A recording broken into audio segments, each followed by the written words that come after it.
Une excellente chose.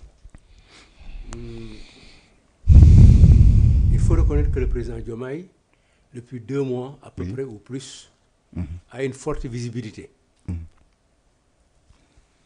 Forte visibilité. Et quels que soient les contextes, quels que soient les contextes, quelles que soient les difficultés, am na visibilité boo xam ne bii visibilité bu ñu gis la. bu ñu nangu la ci li nga xam ne mii moom lay dox. Et am na yeneen yoo xam ne mu ngi ci kanamam parce que li nekk ci kanamam bari na et principalement au niveau de la CEDEAO. am li ko fii xaar bari na trop mais position bi mu jël nii. oui. mooy la position la plus c'est la position le plus sage mooy s'aligner sur la décision de la CEDEAO. Et la CEDEAO veut la remise de l'ordre constitutionnel normal. N'est-ce pas? Oui.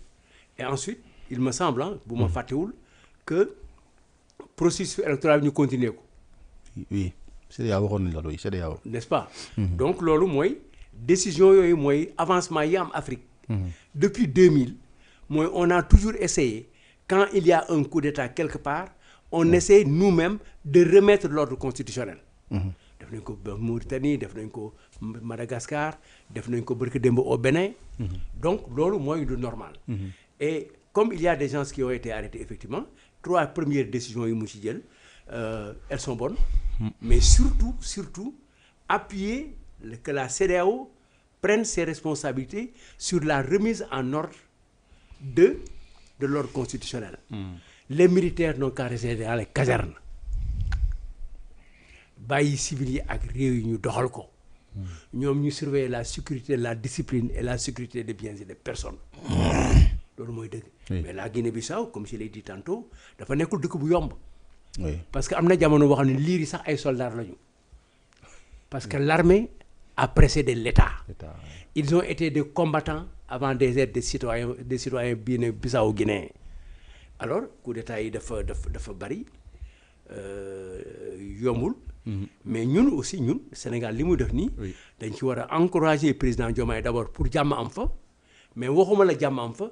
mais ñun suñu toogaay foofu rassurer jàmm ci nekk ci biir dëkk ba.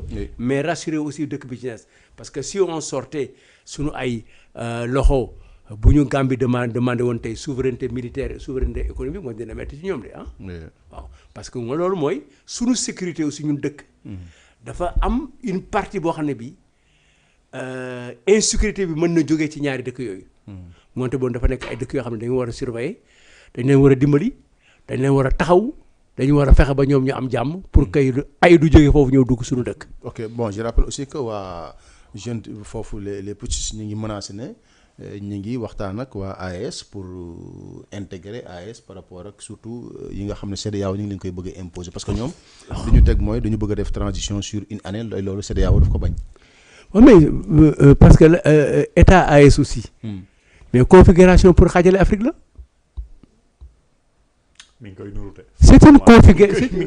c'est une configuration qui va casser. toute une dynamique. Les orientations sous-régionales et les orientations régionales. Quand même. Islamistes. Forces spéciales. Souverainisme. yooyu ñu brajale yëpp moo indi problème ci dëkk yooyu yëpp boo ko commencé fële ci kaw au Nigéria ailleurs boo ko defee au Tchad au Niger boo ñëwee Mali kii te ñooyu ñëpp rek dañu bëgg a installé wu en régime militaire bëgg diriger ay réew. te ay la yéwén. neexu la wax ils ne sont pas préparés à ça. Les militaires sont préparés pour mourir pour la nation. Ils sont préparés pour assurer la sécurité du pays et des institutions. Loolu mooy seen métier. Rendre nos pays gouvernables et surveillés. Avoir l'œil sur tout et notamment sur les respects des droits constitutionnels. Loolu mooy seen métier mais seen métier du diriger réew. ok oui. D'accord.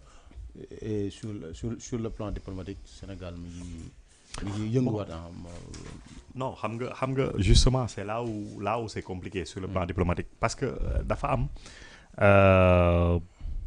une déclaration très malheureuse du premier ministre à l'Assemblée nationale qui semble nous poursuivre parce que li nga def allusion léegi mooy cette lettre ouverte au premier ministre sénégalais di ko interpeller par rapport à la démarche du Sénégal di ko wan ni yow dafa am loo subir sénégalais yi jug xeex peuple Guinée-Bissau xeexle la ñun suñu ko naree teg dinañ xeex te ñun ñi ngi xaar ci yow nga jàppale ñu ci loolu lañ koy wax entre les lignes donc dafay fausser élan bi nga xamante ne mooy élan diplomatique gu Sénégal maintenant il y a le Sénégal dafa mel ni li mu bëgg a def mooy huiler un peu les relations entre la junte et la CEDEAO pour que mu bañ a am problème parce que au même moment où on reçoit Cheikh Niang et Birame Diop mais il y a une délégation de la CEDEAO boo xam ne dañ leen dàq conduite par des chefs d'état-major de 4 pays de la CEDEAO waxuñ ñan lañ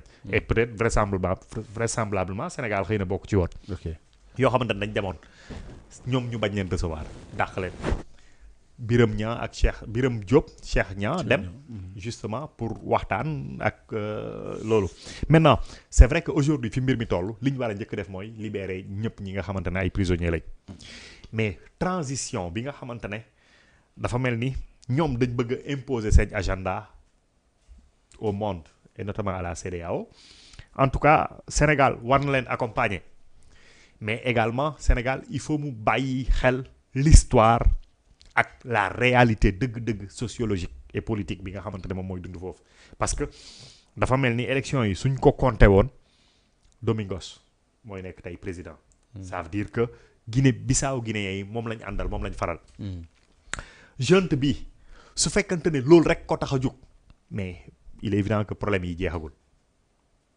su fekkante ne tere kooku maanaam Bissau Guinéens yi ki ñu wóolu gëm ko mu jiite seen réew su dee loolu rek ko tax a jóg problème yi jeexagul ñun nous devons surveiller la Guinée-Bissau surtout ndax ce qui se passe en Casamance wax naa ko fii Sénégal war na dépasser sax Guinée-Bissau am problème mu dem di ko régler ji Sénégal dafa war a fexe par plusieurs moyens ba nga xamante ne lay xew Guinée-Bissau loxoom da cay nekk te kenn du ko gis loolu pour man loolu mooy influence géopolitique dëgg-dëgg boo xamante ne war nañ ko am mais nag war nañ mën a xam le pouls du terrain pour teertu wala boo gàttandu yenn jafe-jafe ak yenn problème yi c'est-à-dire que nekk dans le formalisme des chefs d'État oui la junte xawma lan comme on a voulu faire avec le Mali indi ay problème je crois que problème bi du menace junte bi ay soo leen ma bàyyiwul man ma toog organiser sama transition comme ni ma ko déggee ma dem fekki Guinée-Bissau parce qu'à un certain moment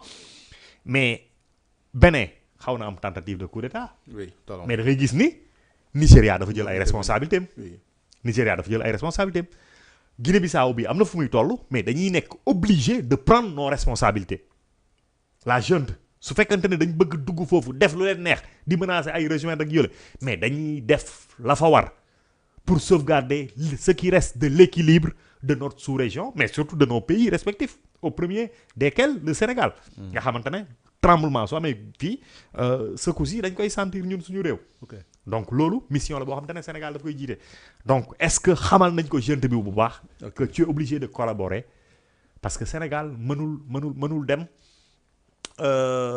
totalement en déphasage ak li nga xamante ne moom la CEDEAO di liggéey mën na nekk jiitu pour des intérêts stratégiques que tout le monde connaît mais jéem a huiler jéem a defar donc nañ libérer les prisonniers nañ wax transition bu leer naka lañ koy defee sinon mais Sénégal jël ses waaw nañ jël le Sénégal et la CEDEAO jël ses responsabilités parce que sur le plan sécuritaire je pense que waaw suñu dëkk lay gën a ah bien sûr impacté ba pare nag surtout mais loolu noonu suñ koy def mais ay ñoom Domingos xaw ma lan moo nekk seen xel mais ñoom tamit mënuñ am des intérêts divergents avec les intérêts du Sénégal fii nii mu toll moom sinon tamit Domingos bu ki PAIG Fernandes waaw ki ñu wax moo gagné loolu laa bëgg a wax non xaw ma ñooñu parce que li wérte wóor mooy suñu premier ministre Embalo mi ngi doon doxal Guinée-Bissau mi ngi doon sauvegarder les intérêts du Sénégal parce que dafa am lu ñu boole dafa am syncrétisme yu bëri yoo xamante ne moom mooy xew suñu diggante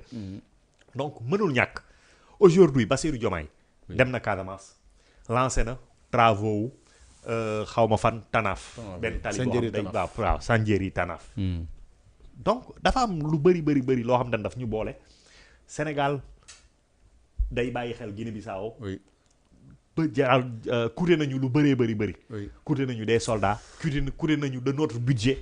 coûté nañu de notre implication. au plus haut niveau. ñu jël une délégation de la Guinée-Bissau boole kook le ministre des finances du Sénégal. ñu dem à l'Union européenne. pour défendre am ay projets yu ñu doxal. loolu yëpp daf ñu boole. mais c'est parce que dafa am également ay intérêts stratégiques yu am solo yoo xamante ne bi ci gën a ñàkk tuuti. du jàmm bi war a dox suñu diggante. et l'état bissau-guinéen daf ñu war a dimbali par rapport à la rébellion.